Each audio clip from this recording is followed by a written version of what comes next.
ஆண்டவராகிய இயேசு கிறிஸ்துவின் நாமத்தினாலே இந்த விடுதலை தேடி நிகழ்ச்சிக்கு உங்களை வரவேற்கிறேன்.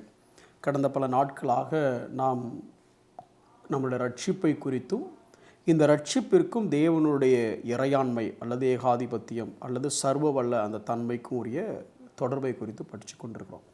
இது ஏன் கற்றுக்கிட்டு இருக்கோம் அப்படின்னா, நமக்கு ஒரு விஷயம் புரியணும். நாம் இன்னும் அதிகமாக தாழ்மைப்பட வேண்டியிருக்குது. அல்லது கொஞ்சம் மாற்றி சொல்லணும்னா, தேவனை நாம் உயர்த்தின அளவு இன்னும் போதாது.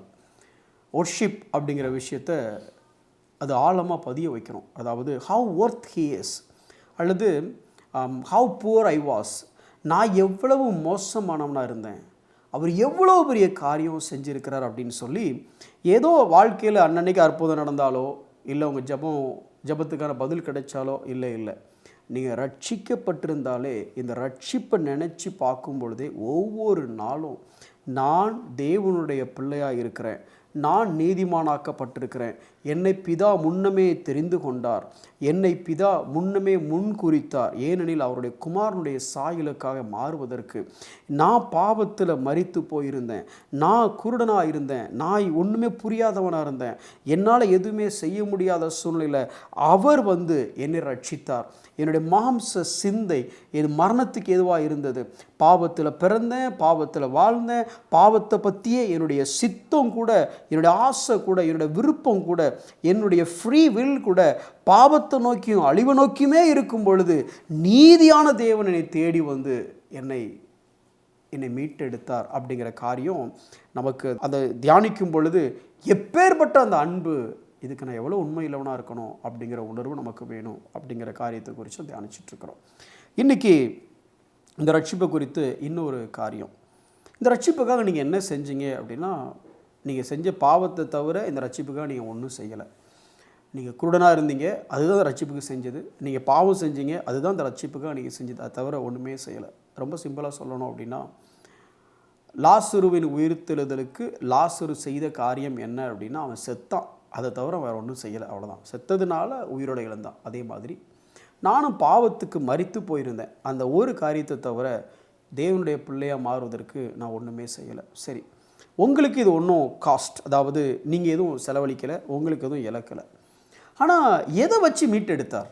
இப்போது நான் சொன்னல, அது இறையாண்மை, தேவனுடைய ஏக சக்கராதிபதி, அந்த வல்லமை வெளிப்பட்டு என்னை அவருடைய பிள்ளையாக மாற்றிச்சு. பாவத்தையே தேடி ஓடிட்டு இருந்த என்னை காலரை பிடிச்சி திடீர்னு ஒரு பக்கம் திருப்பி நீதியை தேடி தேவனுடைய குமாரனுடைய அந்த சிலுவை கல்வாரிகளுடைய நிறுத்திச்சு. என் மேலே அவர் அருள் வந்தது அப்படின்னு சொல்லி நம்ம பார்த்தோம்.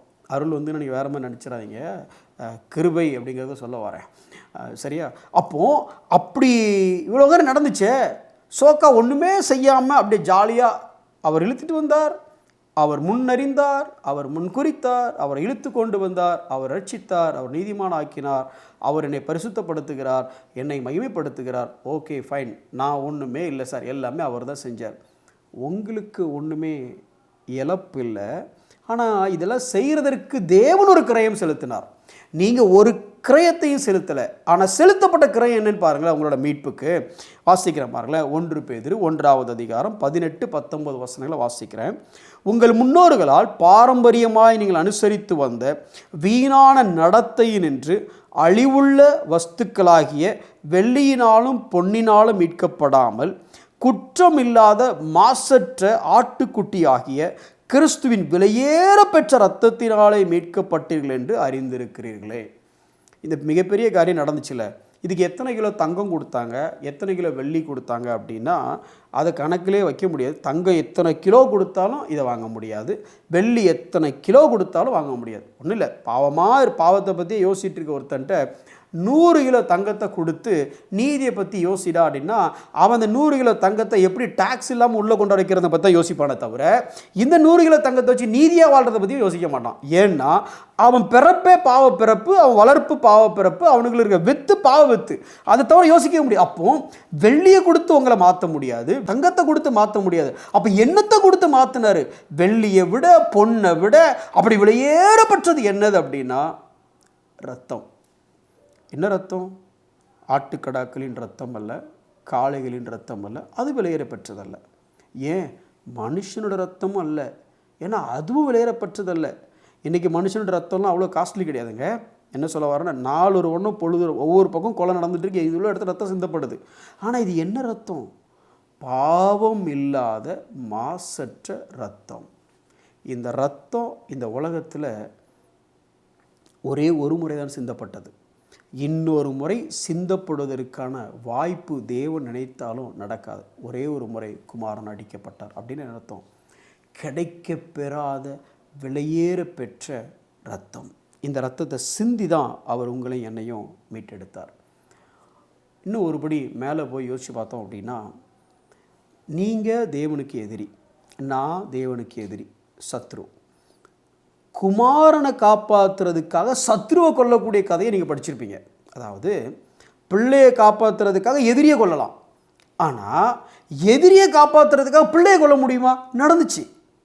உங்களை என்னையும், எதிரியாக இருந்த உங்களை என்னையும் காப்பாற்றுறதுக்காக தான் சொந்த பிள்ளையை அடித்தார், தான் சொந்த பிள்ளையை சாகடித்தார், தான் சொந்த குமாரனை நொறுக்குனார். இந்த சொந்த குமாரனை நொறுக்குனதுனால என்ன லாபம்னா, எதிரியும் பிள்ளையாயிட்டான். அப்போ மாற்றி சொல்லணும், உங்களை பிள்ளைய ஆக்கிறதுக்கு தன்னுடைய பிள்ளைய தேவன் நொறுக்க சித்தமானார். தன்னுடைய பிள்ளையை கொடுத்து எதிரியாகிய உங்களை விலைக்கு வாங்கி உங்களை அவருடைய பிள்ளையாக மாற்றினார். இவ்வளவு பெரிய காரியங்கள் நடந்துச்சுன்னா இந்த ரட்சிப்புக்குள்ளே நடந்தது.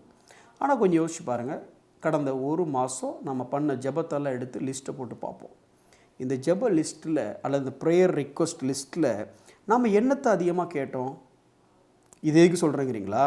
வசனத்தை வாசிக்கிறேன் பாருங்கள்.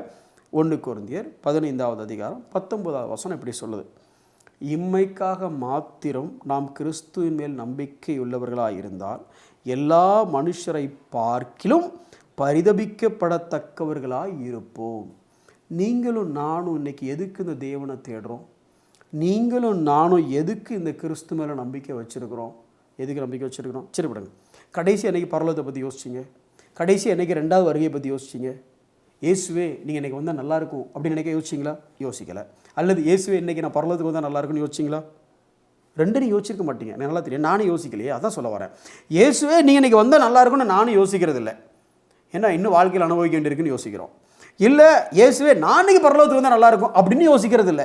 ஏன்னா இன்னும் நிறைய வேலை இருக்குன்னு நினைக்கிறோம். தக்காடா உங்களை இன்றைக்கே செத்து போயிருங்க அப்படின்னு சொல்ல வரல, நீங்கள் புரிஞ்சுடுங்க தயவுசெய்து. நான் என்ன சொல்ல வரேன்னா, நம்ம ப்ரேயர் ரிக்வெஸ்ட் எல்லாமே, நம்மளுடைய தேடல் எல்லாமே, நம்மளுடைய லாங்கிங் எல்லாமே ஒன்றே ஒன்று, என்ன? இந்த உலகத்தில் நம்ம நல்லா வாழணும்.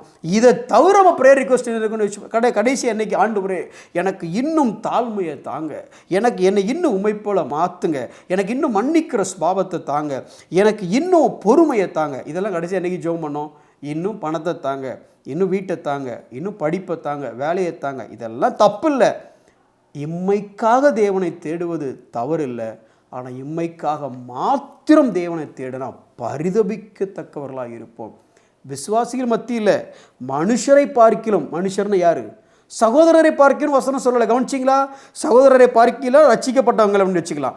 மனுஷரை பார்க்கலும் அப்படின்னா அந்த உலகத்தில் இந்த கிறிஸ்துவை அறியாத சாதாரணமாக பாதாளத்தை நோக்கி வேகமாக போயிட்டுருக்கிற அந்த பாவ மனுஷனை காட்டிலும் நீங்களும் நானும் பரிதபிக்கப்படத்தக்கவர்களாக இருப்போம். எப்போ? இம்மைக்காக தேவனை தேடினான் அப்படின்னு சொல்ல வரல, இம்மைக்காக மாத்திரம். கடைசியாக உங்கள் ஜெபத்தில் எப்போ பரலோக சிந்தை வந்துச்சு? எப்போ ராஜ்யத்தின் சிந்தை வந்துச்சு? எப்போ தேசத்திற்கான ரட்சிப்பை குறித்த சிந்தை வந்துச்சு? எப்போ உலக சமாதானத்துக்காக நம்ம ஜெபம் பண்ணோம்? எப்போ கிறிஸ்தவ மக்கள் இன்னும் பக்தி விருத்தி அடையணும்னு ஜெபம் பண்ணோம்? எப்போ ஆலயத்திற்காக ஜெபம் பண்ணோம்? எப்போ நம்ம மக்கள் ஆலயமாக மாறணுங்கிறதுக்காக ஜெபம் பண்ணோம்? எப்போ நமக்கு அதெல்லாம் தோணுச்சு? அல்லது தேவனுக்கேற்ற துக்கம் நம்ம கடைசியாக எப்போ அடைஞ்சோம்? மனம் திரும்புதலுக்கேற்ற துக்கம் நம்ம எப்போ கடைசியாக அடைஞ்சோம்? இவ்வளோ செஞ்சவருக்கு நீங்கள் என்னங்க செஞ்சீங்க? ஒரு சின்ன எடுத்துக்காட்டை சொல்லிவிட்டு முடிக்கிறேன். ஒரு குறிப்பிட்ட வாலிபன் வேலை தேடுவதற்காக ஒரு நிறுவனத்துக்கு போகிறான். அவனுக்கு தகப்பன் இல்லை, அவன் தாய் தான் அவனை படிக்க வச்சு தயார் பண்ணுறான். அவன் வேலைக்கு இன்டர்வியூக்காக போகும்பொழுது என்னோட மார்க் ஷீட் எல்லாத்தையும் பார்க்குறாங்க. வெரி வெல் ஸ்கோர்டு, எல்லாமே சூப்பராக இருக்குது. தம்பி இதுவும் படிச்சிருக்கேன், இதுவும் எப்படிப்பா படித்தேன் அப்படின்னா, உங்கள் அப்பா என்னப்பா பண்ணுறாரு அப்படின்னா, இல்லை சார் எங்கள் அப்பா இறந்துட்டார். உங்கள் அப்பா இறந்துட்டாரா? அப்போ இது எல்லாத்தையும் உன்னை யாருப்பா படிக்க வச்சேன்னா, அம்மா தான். ஓ உங்கள் அம்மா ரொம்ப படித்தவங்களா? அம்மா கவர்மெண்ட் ஜாப் பண்ணுறேன். இல்லை சார் அம்மா படிக்காதவங்க. அப்போ எப்படி இந்த வேலை? இல்லை அம்மா வீட்டு வேலை, சமையல் வேலை இதெல்லாம் பண்ணி ஒரு அப்பார்ட்மெண்ட்டில் 4-5 வீட்டில் அந்த மாதிரி வேலை செய்வாங்க சார். அந்த பணத்தை வச்சு என்னை படிக்க வச்சாங்க சார். நான் இவ்வளோ தூரம் படிச்சிட்டேன்னா, தம்பி ரொம்ப சந்தோஷம். உன் கையை கொடு தம்பி, இப்படிப்பட்ட தாய்க்கு பிள்ளையாக பிறக்கிறது பாக்கியம் தம்பி. நான் கையை கொடுத்து குலுக்கிட்டு அடுத்து சொன்னாரம்மா, நாளைக்கு ஒரே ஒரு உதவி செய்ய முடியுமா?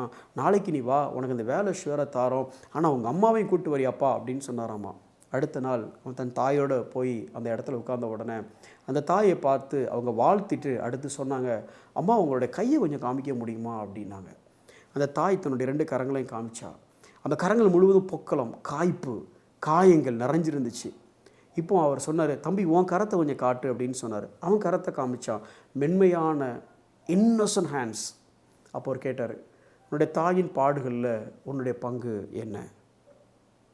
இப்பேற்பட்ட வெளியேற பெற்ற ரட்சிப்பு மாசற்ற பழுதற்ற குமாரனுடைய இரத்தத்தினாலே எதிரியாக இருக்கிற உங்களை பிள்ளையாக மாற்றுவதற்கு தன் பிள்ளையவே கிரயமாக கொடுத்தாரே, இப்பேற்பட்ட ரட்சிப்பிற்கு உங்களுடைய பதில் என்ன? நம்மளுடைய பதில் என்ன? பணம், வீடு, வாசல் இதெல்லாம் இம்மைக்கு தேவை. ஆனால் இந்த இம்மைக்காக மாத்திரம் அவரை தேடி அவருடைய சித்தத்தையும் அவருடைய விருப்பத்தையும் உதாசீனப்படுத்துகிறவர்களாக அல்லது இல்லைனா உணர்வு இல்லாதவர்களாக நாம் இருந்தால் பரிதபிக்கத்தக்க நிலையில் நாம் இருக்கிறோம். கண்களை மூடி நாம் ஜெபிப்போம். அன்புள்ள ஆண்டவரே, எங்களுக்காக நீர் கொடுத்த கிரயம் மிகப்பெரியது ஆண்டவரே. ஒன்றுமே நாங்கள் செய்யலை, ஆனால் நீங்கள் ஒரே குமாரனையும் எங்களுக்காக கொடுத்தீங்க. எதிரியை கொன்று பிள்ளையை காப்பாற்ற வேண்டிய காலத்தில், அப்படிப்பட்ட உலக வழக்கத்தில் உம்முடைய சொந்த ஒரே பேரான குமாரனை நொறுக்கி எதிரியாக இருந்த எங்களை பிள்ளையாக மாற்றினீங்க. இப்பேற்பட்ட அன்புக்கு, அந்த சிந்தப்பட்ட அந்த இரத்தத்திற்கு எங்களுடைய பதில் என்ன ஆண்டவரே?